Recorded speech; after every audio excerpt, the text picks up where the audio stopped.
This is the Canon F1. It's Canon's first ever successful professional 35mm SLR camera. It was launched in 1971 and it stayed in production until 1981 when it was replaced by the new F1. Now this was a groundbreaking camera at its time. It's a purely mechanical camera that didn't rely on battery power at all, and it was basically designed to withstand extreme professional usage, so it could work in temperatures from -30 degrees to +60 degrees and 90% humidity. The shutter was tested to 100,000 cycles.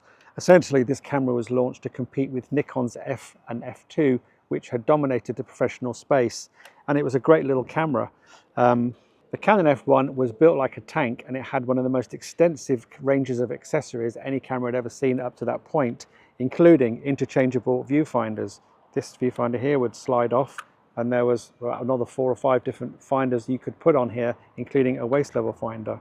There was a choice of 4 different motor drives. There was also a 250 exposure back you could fit to the back of it.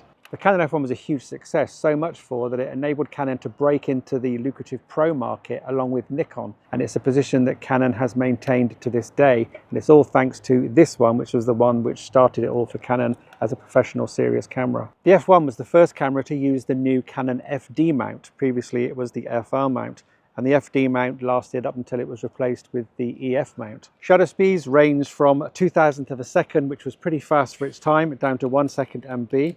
There was no hot shoe on the prism like most cameras had at the time. Instead, you had to attach one over the top of the rewind crank here on using these grooves.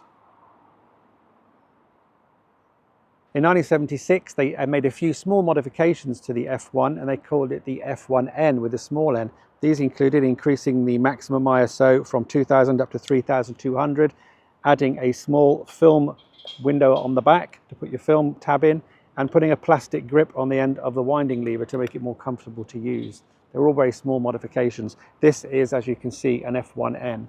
My first job was an assistant to a pro photographer who had one of these Canon F1s, and he let me use it. So I was very happy that this was my first serious camera. Although I didn't own it, I basically kind of stole it off him. Did you find this video interesting? Did you own a Canon F1 back in the day?